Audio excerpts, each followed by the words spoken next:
Howdy. I really didn't want to make this video. I didn't feel like I needed to. I was just going to leave it a little bit that I covered in my sorry I didn't make videos. But guys, we need to sit down and have a little bit of a talk. So I'm in my work vehicle. Like I said before, I work for a pharmacy. I deliver meds to assisted living facilities. I'm heading out that way right now. That's what the stuff in the back is.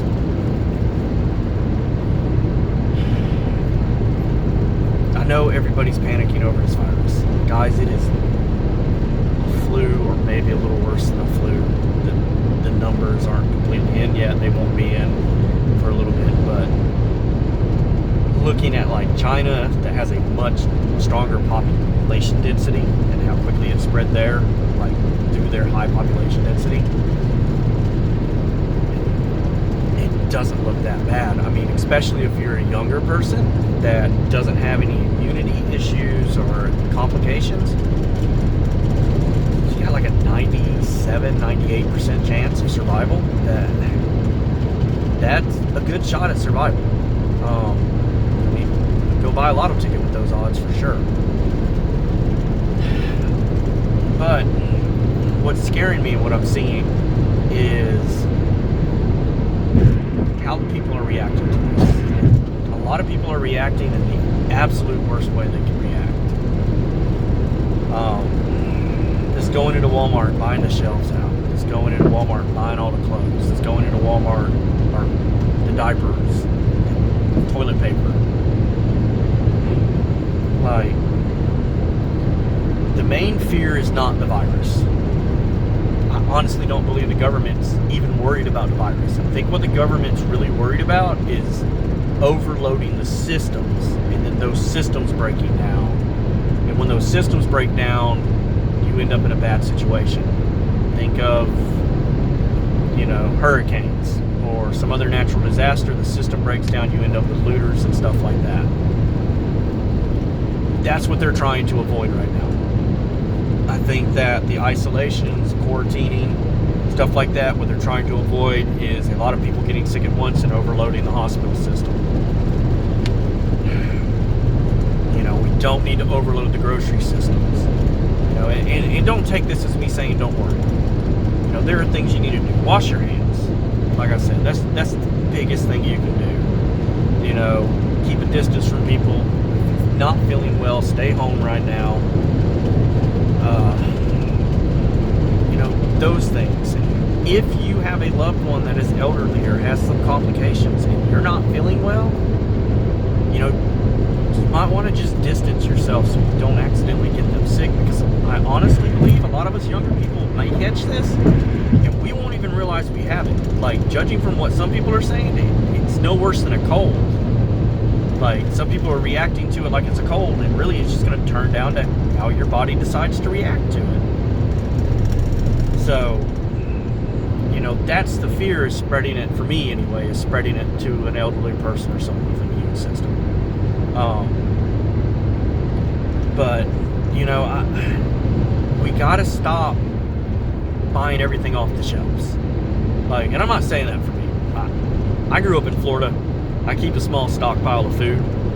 So I have some canned foods that I bought that I've had for a while. Like, I have to go through them and go, oh, I need to eat this, it's going bad. Some vegetables, a little bit of rice. I keep that, some water in my fridge and stuff like that, just because I grew up in Florida, so we had to deal with hurricanes. I have a little bit of a prepper in that scenario. But I think that's just kind of smart. As far as diapers goes, I know some people are freaking out. How am I supposed to have diapers for my kids?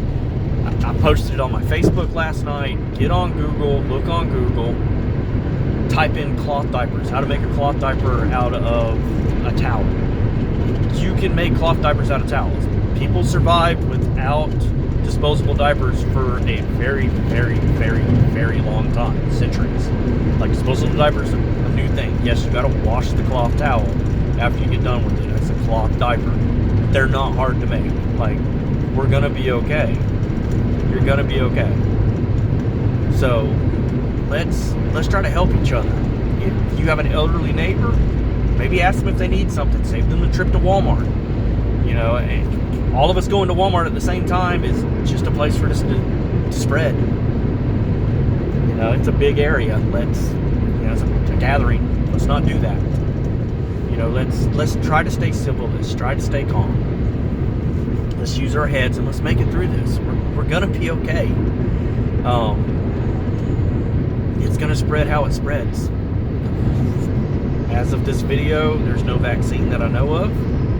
That may sound scary to some of y'all, but again, it's basically the flu without a vaccine. Like, come on, let's be honest. Most of y'all don't get a flu shot anyway. The only reason why I get a flu shot every year is because I have to for my work. The worst thing we can do, though, is we as a group of people start panicking, overload the systems, and collapse the systems. Now, don't misconstrue this. I am by no means saying that I'm sick, but I don't want to go to the hospital. No, if you're sick and you need to go to a hospital, go to a hospital. You know, if you need food or whatever, buy food. I'm not telling you go hungry because someone else may need this. That's not what I'm saying. What I'm saying is, like, I'm seeing pictures of people with all the toilet paper, and I mean all of it. Like, what are you gonna do? Roll a house? I mean, that's the only reason why I'd buy that much toilet paper, is I'm gonna go roll someone's house. You know, let's try to do this now. And I will say this straight to anyone's face: if you were going in that store and you were buying out supplies that are needed for people, and you are jacking the prices up and selling them, you are a sorry person. You are a piece of shit if that is what you're doing. If you're going and buying necessities and you are jacking the price up and selling it, like, just find another channel. I don't even want you on my channel. You're a piece of shit. Flat out. I don't care what you're saying, what you're doing. You know, at this point in time, we need to help each other. You know. Also, let's not be dumb. I don't like the idea of being on lockdown any more than anybody else does. I don't like the idea of a curfew. I'm a grown man. If I want to go out at 2 in the morning, then I should be able to go out at 2 in the morning and drive around. That's my right. If I'm not bothering anybody, it ain't nobody else's business. But the cops are going to be overloaded right now. Let's try to listen to the curfews. Let's not try to make this any worse than it needs to be. Okay? So, really, everyone, try to have a good weekend. God bless. Let's hang in there. We're going to make it. You'll see.